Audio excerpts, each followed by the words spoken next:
Brian Entin dropped a quiet bombshell last week, a revelation so subtle that if you blinked, if you half-listened, or if you were just casually watching, while distracted by something else, you missed it completely.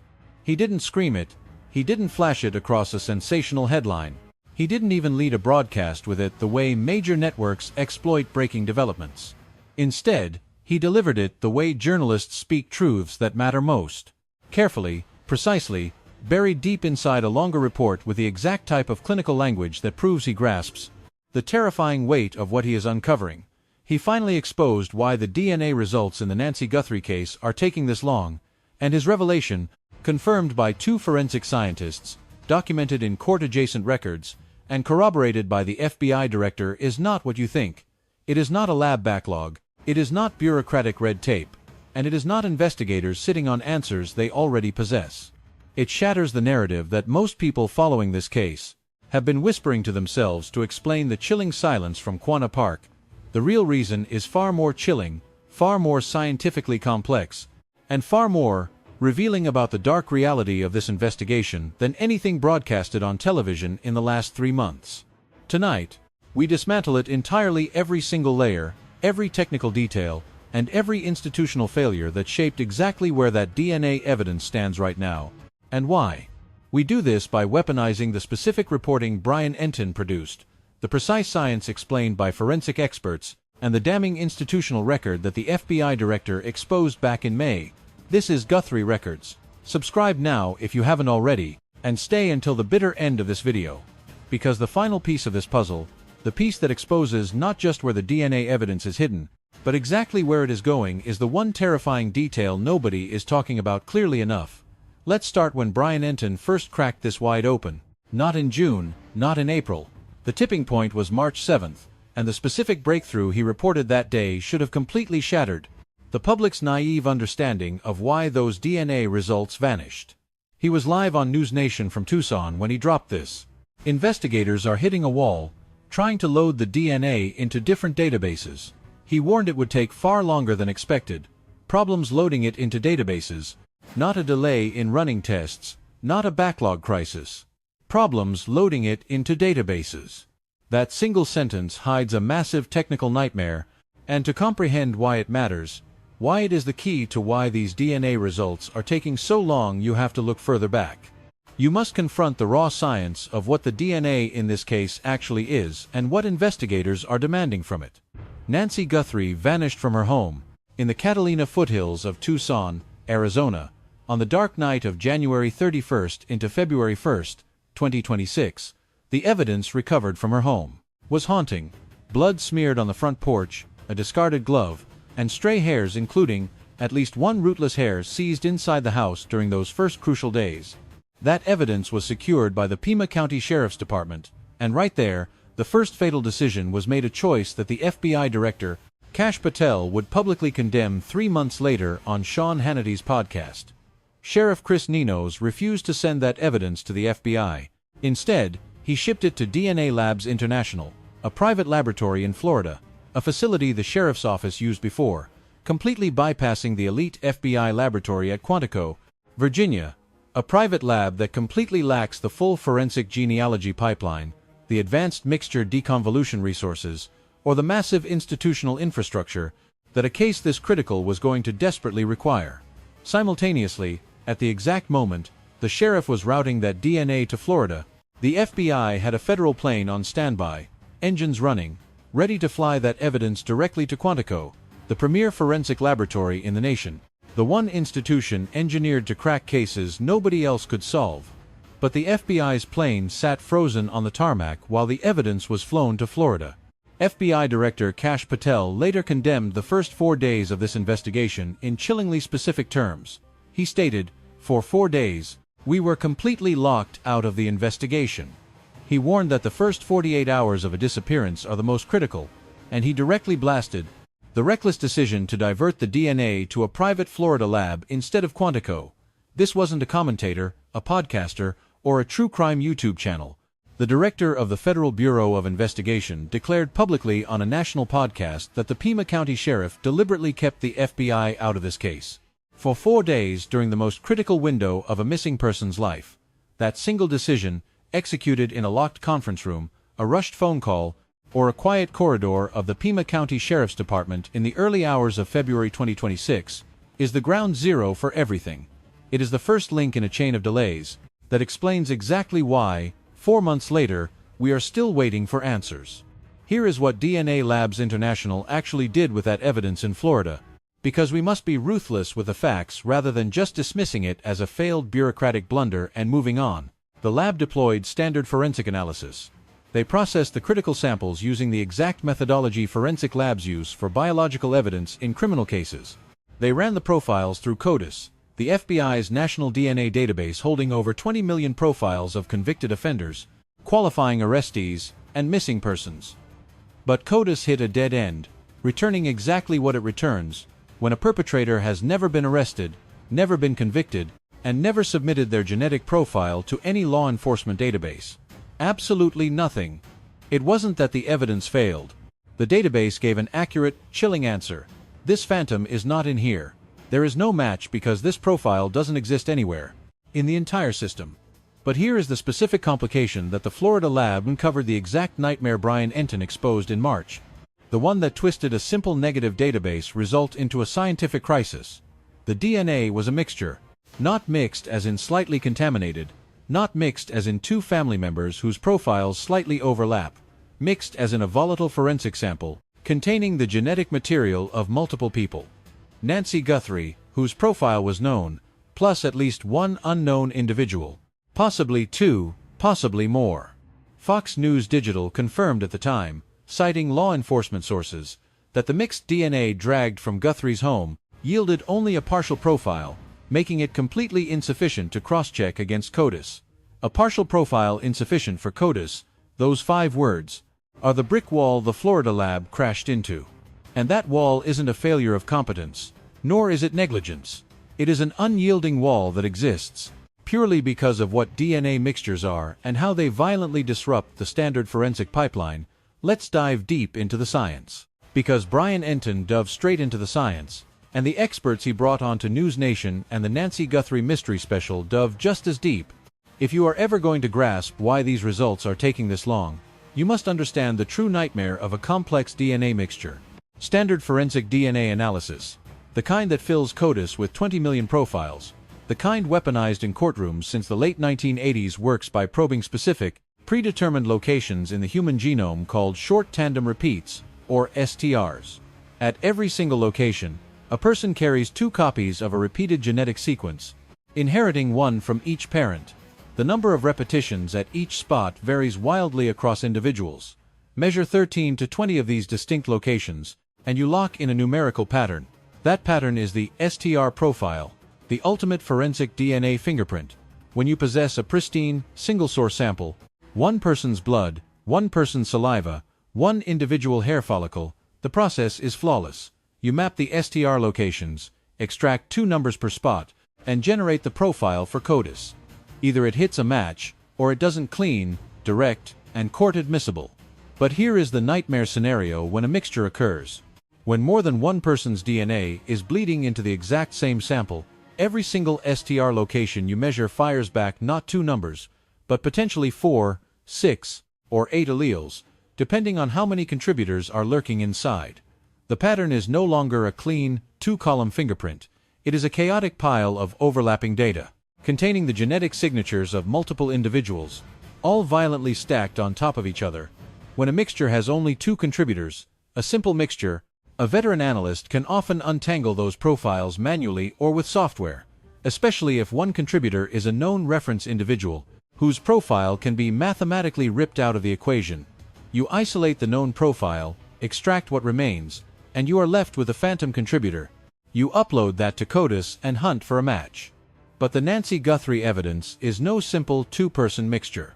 CeCe Moore, the chief genetic genealogist at Parabon Nanolabs, the legendary tracker who has personally weaponized DNA to crack more than 300 previously unsolvable cold cases, exposed the brutal challenge of the Nancy Guthrie evidence in a chilling People magazine interview. She warned, "A complex mixture is vastly more difficult to untangle. The more individuals you crowd into that DNA sample, particularly when it's unknown suspect DNA, the harder it becomes to isolate just one single profile out of the chaos. And then she delivered the exact sentence that should have silenced every casual debate about when these results would drop. She stated, "So if they are struggling with it, that tells me it's a brutally difficult sample." CeCe Moore, 300 cold cases shattered, chief genetic genealogist at the most advanced forensic genealogy powerhouse in the nation, explicitly stated that if they are struggling, the sample is a nightmare. And they were struggling. The precise reason for that struggle was unmasked by April Stonehouse, the forensic science professor at Arizona State University who joined Brian Entin's May special and laid it out in the clearest, most haunting technical language this case has ever seen. April Stonehouse, forensic science professor at Arizona State University, former DNA analyst for government crime labs, is no mere commentator or pundit. She is a frontline forensic scientist who has processed DNA evidence using the exact same volatile analysis currently applied to the Nancy Guthrie samples. Appearing on News Nation presents The Nancy Guthrie Mystery, the blockbuster special anchored by Brian Entin that aired on the CW on May 6th, she exposed the core crisis. When a crime scene bleeds DNA from multiple individuals, analysts confront a ruthless puzzle known as a mixture. Simple mixtures of two people are manageable. Complex mixtures of 3, 4, or 5 contributors are a categorically different monster. Once you cross into mixtures of 3, 4, or 5 people, she warned, those are classified as complex mixtures. Then, Brian Entin fired the exact question the audience desperately needed answered. He asked, "Does complexity mean more time?" Stonehouse's response was chillingly blunt. She said, "It can take more time, or it can demand far more DNA. So you basically operate at the absolute mercy of whatever the suspect left behind." At the mercy of whatever the suspect left behind, 9 words that contain the absolute, unvarnished scientific truth of why this investigation's DNA results are taking so long. The analyst cannot choose how much genetic material the killer deposited. The analyst cannot choose how many contributors are bleeding into the mixture. The analyst cannot dictate the ratio of each contributor's material against the total sample. Those variables were locked in stone by whatever horrors occurred inside that house on the night of January 31st, 2026. And Stonehouse also unmasked the shocking scale of the forensic dragnet in this case. She revealed that the Nancy Guthrie investigation currently has DNA evidence being parsed across 5 separate laboratories. 5. That is a staggering detail that had never been publicly reported before her interview. 5 separate laboratories, burning through Nancy Guthrie's DNA evidence simultaneously. That completely shatters the illusion of a case where investigators are just waiting on one lab to finish a single test. This is a massive, parallel, multi-institutional forensic war, attacking multiple samples from multiple sources, with each requiring its own highly specialized analysis pipeline. Now, let us confront the one detail in Brian Entin's reporting that is genuinely shocking, the twist that defies everything you think you know. The truth most people following this case have completely failed to absorb, even though CeCe Moore laid it bare on camera back in March. The technology required to sever the DNA in this case to deconvolute the specific, complex mixture recovered from deep inside Nancy Guthrie's home may not have even existed when this investigation began.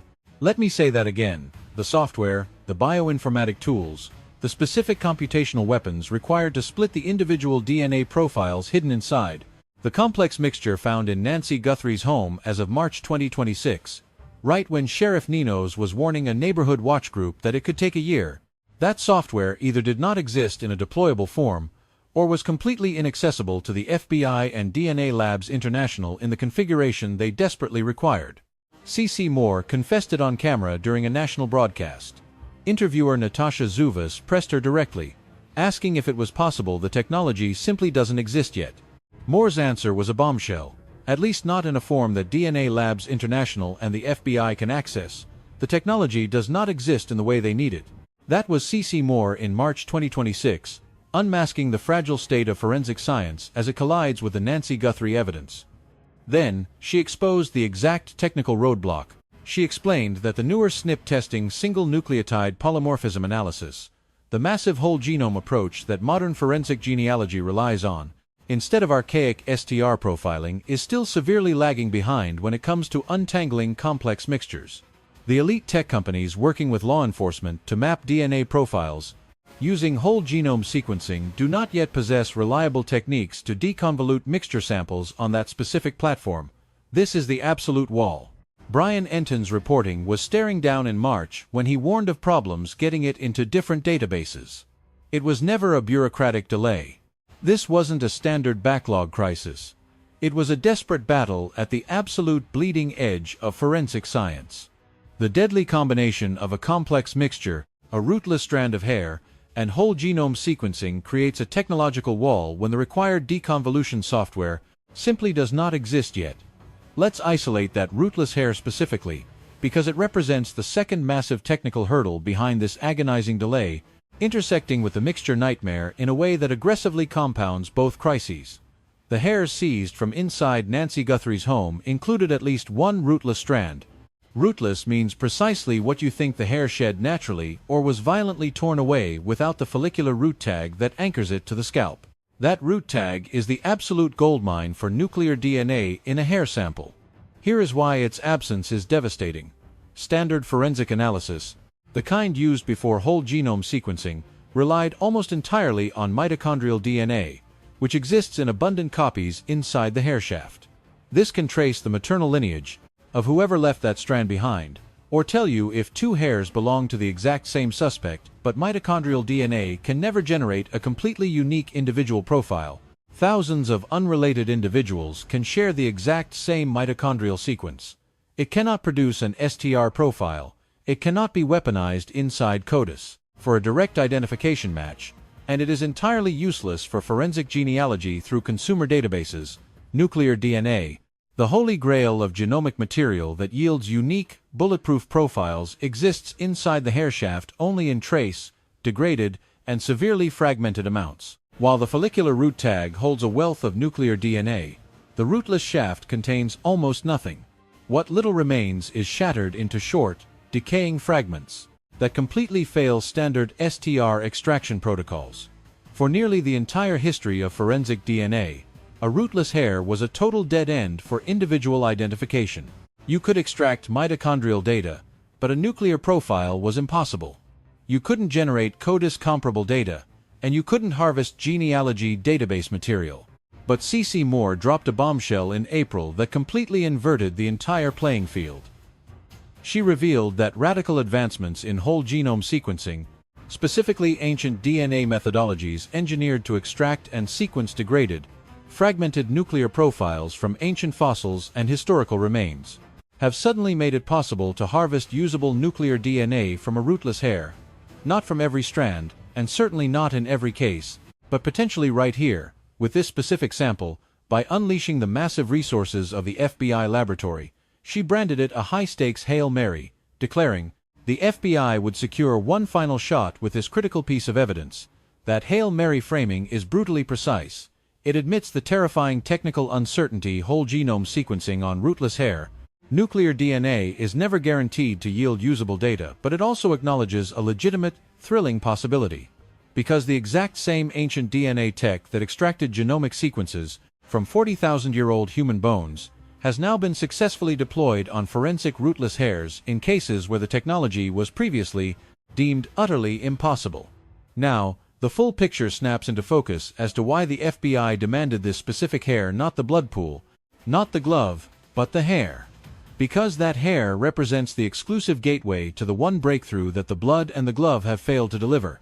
A pristine genomic profile of an unknown individual that can be blasted into a forensic genealogy database, cross-checked against consumer ancestry profiles, and used to build a family tree leading straight to a name. Now, let's confront the 11 weeks. Because 11 is the exact number that FBI Director Kash Patel weaponized in the most damning public statement the federal government has ever unleashed regarding the mishandling of evidence in this case. Here is the precise timeline. The hair was seized inside Nancy Guthrie's home during the initial evidence sweep that began in early February 2026. The FBI immediately demanded the hair sample the moment they joined the hunt. That federal demand was flatly ignored. The hair and the rest of the DNA evidence were routed first to DNA Labs International in Florida. The private lab processed it, ran standard analyses, and hit a wall with that partial profile from the complex mixture, making it useless for CODIS. They documented the extreme technical failures, sat on the evidence, and then a staggering 11 weeks after the FBI first demanded the material, DNA Labs International finally surrendered the critical hair sample to the FBI laboratory at Quantico. 11 weeks. The FBI's statement laid it bare. The FBI requested this material over 2 months ago. The Pima County Sheriff's Office diverted it to a private lab in Florida. 11 weeks later, that lab has finally transferred an original hair sample to the FBI laboratory for testing. We remain fully committed to this investigation. Analyze that statement with extreme care. The FBI drafted those words, blasted them to the public, exposed the 11-week delay in formal, cold institutional language, and then deliberately added, "We remain fully committed to this investigation." That is the exact type of defensive closing sentence you append only when the preceding lines in the paragraph have exposed a betrayal so severe it requires immediate reassurance that the Bureau isn't abandoning the hunt. 11 weeks lost in a race against time for a missing 84-year-old woman. In a case where the FBI director had already publicly condemned those first 4 days as being locked out of the investigation. From 4 days to 11 weeks, the suffocating institutional friction in this case isn't some background detail. It is a central, documented scandal that explains why, 4.5 months after Nancy Guthrie vanished into thin air, the critical DNA results everyone is praying for have still not been publicly confirmed. Let's dissect the exact, agonizing sequence of this DNA pipeline, step by step, because when you lay it out in chronological order, the delay isn't a mystery. It is an exposed, documented trap, one far longer and more treacherous than anyone realizes. Step 1. February 2026. Critical evidence is seized at the scene. The blood pool, the glove, the hairs. Items are processed at the scene by the Pima County Sheriff's Department Forensic Unit. Step 2. Early February 2026. Evidence is diverted to DNA Labs International in Florida instead of Quantico, handed to a private contractor the Sheriff's Office kept close. The FBI is locked out for 4 critical days, according to Kash Patel. A federal plane sits stranded on the standby tarmac, entirely unused. Step 3. DNA Labs International fires up standard STR analysis, extracts a partial profile entirely useless for CODIS matching, and uncovers a nightmare complex mixture with multiple contributors that cannot be severed with existing technology. They alert the Sheriff's Office that answers could take weeks, months, or up to a year. Step 4. February 20th, 2026. Sheriff Ninos publicly admits the DNA is a chaotic mixture, confesses the lab is hitting severe walls, and warns that results could take weeks, months, or potentially a year. Step 5. February 22nd, 2026. Fox News digital sources confirm the partial profile was a total failure for CODIS. CeCe Moore breaks her silence for the first time, warning the public that a complex mixture is a vastly more dangerous monster to untangle. Step 6. March 7th, 2026. Brian Entin breaks the story on News Nation, reporting that investigators are hitting a wall trying to force the data into different databases. The first public confirmation. The bottleneck is not just the chaotic complexity of the mixture, but the database architecture itself. Step 7. March 2026. CeCe Moore exposes on a national broadcast that the advanced deconvolution software required to sever this specific mixture may not even exist yet, at least not in any configuration accessible to DNA Labs International and the FBI. She warns that a 1-year timeline proves the science itself desperately needs to advance. Step 8. Mid-April 2026. Brian Entin breaks a major story. Sources confirm that the Rootless hairs seized inside Nancy Guthrie's home have finally been transferred to the elite FBI laboratory at Quantico for high-stakes analysis, a staggering 11 weeks after the FBI first demanded the material. Step 9. April 18, 2026. CeCe Moore joins Brian Entin on News Nation, branding that Rootless hair as the ultimate Hail Mary. She confirms the FBI finally has their shot, explaining that radical leaps in whole genome sequencing of Rootless hair, nuclear DNA, make the sample potentially analyzable in ways that were once completely impossible. She reveals a tech company rushing to deploy a new mixture. Deconvolution software package has likely accelerated development purely because of this case's massive profile. Step 10. May 6, 2026. The CW broadcasts, News Nation presents The Nancy Guthrie Mystery, anchored by Brian Entin, April Stonehouse of Arizona State University confirms the DNA evidence is scattered across 5 separate labs, warning that complex mixtures of 3, 4, and 5 contributors devour significantly more time and demand vast amounts of raw DNA material. Step 11. May 5, 2026. FBI Director Kash Patel confirms publicly on Sean Hannity's podcast that the Bureau was locked out of the hunt for 4 critical days, viciously slamming the choice to use the Florida lab. Step 12. Active, aggressive analysis continues right now at Quantico and 4 other hidden labs. This is not a story of a stalled investigation due to lazy detectives. This is a documented, sourced, chronological indictment of fatal institutional decisions and extreme scientific limits that collided to forge the current crisis. Now, let's expose the breakthrough CeCe Moore unmasked in April, genuinely the most explosive, forward-looking development in this entire DNA saga. This is the clue that reveals exactly where this hunt is headed, not just why it has suffered these delays, but what is unfolding in the shadows right now that nobody is explaining. Moore confessed something extraordinary. She revealed that a company or a cartel of companies, engineering a radical new mixture decomposition software package, has likely rushed that development solely because of this investigation. Let that sink in. A private forensic tech giant, building a revolutionary software weapon explicitly designed to tear apart complex DNA mixtures that defy all existing tools, has aggressively accelerated its deployment timeline. Not because the software was commercialized or ready for the market, but because this single case, the Nancy Guthrie mystery, is so hyper-visible, so fiercely scrutinized, and so heavily documented that the public outcry for answers has violently compressed the timeline. That is an unparalleled revelation. It means the multi-million-dollar commercial and scientific incentive structures of the forensic technology industry have been fundamentally warped by the intense public spotlight shining on this investigation.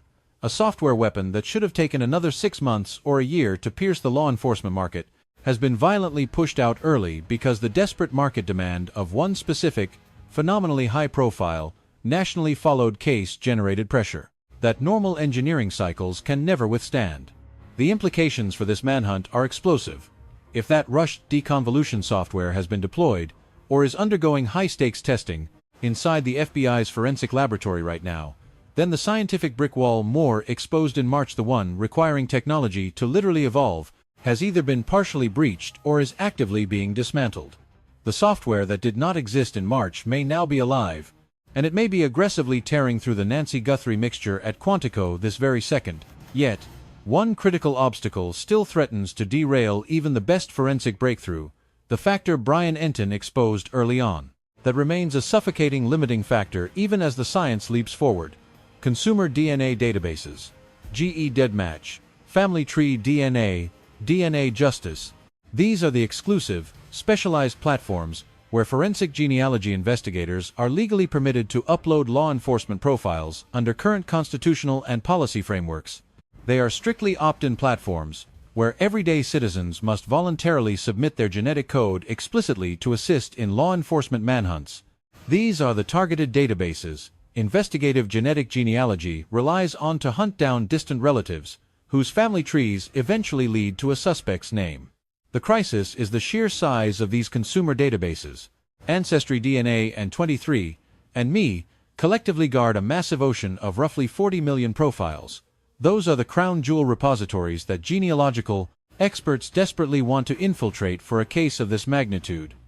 Those are the exact databases where the probability of unearthing a biological relative of whoever invaded Nancy Guthrie's home is exponentially highest. But law enforcement is completely banned from uploading crime scene profiles to those tech giants. Strict privacy policies lock them out. Corporate terms of service forbid it. And current legal frameworks have flatly refused to grant law enforcement keys to those massive vaults.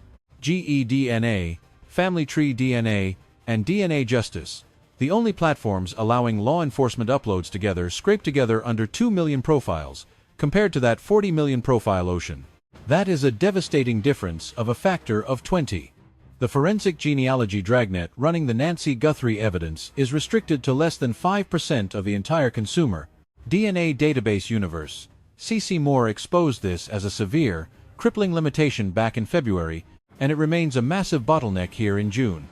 Not because the science has failed, but because the science can only fight with the weapons it is legally allowed to touch, and the weapons it is permitted to wield as lethal as investigative genetic genealogy is, as revolutionary as it proved in unmasking the Golden State Killer and the Long Island serial killer represent a mere fraction of the complete puzzle. Let's map it all together, because the absolute truth of why these DNA results are taking so long isn't a single failure. It is a perfect storm of institutional, scientific, technological, and legal barriers that collectively dictate the agonizing timeline this investigation has been forced to follow. 1. The evidence was diverted to the wrong lab first. An 84-year-old woman was stolen from her home. The FBI had an elite plane waiting, yet the sheriff routed the DNA to a private Florida contractor. The FBI director confirmed this betrayal publicly, branding it a critical, fatal failure. 2. The DNA is a chaotic mixture of multiple unknown contributors. Standard forensic STR analysis threw back a partial profile completely useless for CODIS, not due to lab incompetence, but because that is the exact dead-end complex mixture analysis yields when a sample's ratio and contributor count shatter the limits of standard tools. 3. The advanced deconvolution software required to sever this specific mixture did not exist in a deployable form when the hunt began. CeCe Moore stated it bluntly. The technology had to literally evolve before this sample could be processed. 4.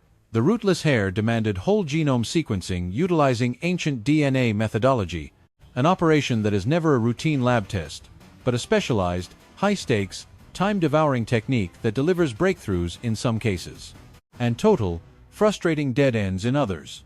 5. The evidence sat stranded in Florida for 11 weeks while the FBI's resources waited helplessly at Quantico. 6. The database. The forensic genealogy dragnet is restricted to under 2 million profiles, a staggering 20 times fewer than the massive consumer databases where the methodology thrives. 7. A private forensic tech giant has aggressively rushed the deployment of a new mixture deconvolution software package solely because of this case's high profile. 8. The DNA evidence is now scattered across 5 separate laboratories under active, relentless analysis. The FBI has possessed that critical hair sample since mid-April. 9. The whole genome sequencing of a complex mixture, from a rootless hair, ripped apart by advanced software that didn't exist 3 months ago, uploaded into a genealogy database, and subjected to intensive forensic family tree building. This grueling process devours the time it demands not because anyone is stalling, but because the science operates on its own ruthless timeline governed entirely by the volatile biology of the samples, the raw computing power of the instruments, the sheer depth of the genealogical records, and the elite human expertise of the analysts weaving those family trees. Brian Entin knew this. He has known this since February, leaking it out in deliberate pieces, a sentence here, a confirmed breakthrough there, with the precise care of a veteran journalist who grasps that in an active criminal manhunt, how you report the science matters just as much as what you expose. And what he unmasked, when pieced together, is the definitive answer the public has been demanding since February 2nd. Why is it taking this long? Because the evidence reached the right hands 11 weeks too late. Because the mixture is one of the most brutal technological puzzles modern science has ever confronted. Because the software required to shatter it either did not exist or was entirely out of reach when the analysis began. Because the database investigators are legally forced to use is a pathetic fraction of the size they desperately need. And because the science even now, even screaming at the absolute maximum velocity that a $1.2 million reward, the full institutional weight of the FBI, 5 parallel laboratories, and a rushed, emergency-released deconvolution software weapon can ignite is forcing a breakthrough that has never been accomplished in human history with this specific, volatile combination of sample type, mixture complexity, and forensic challenge.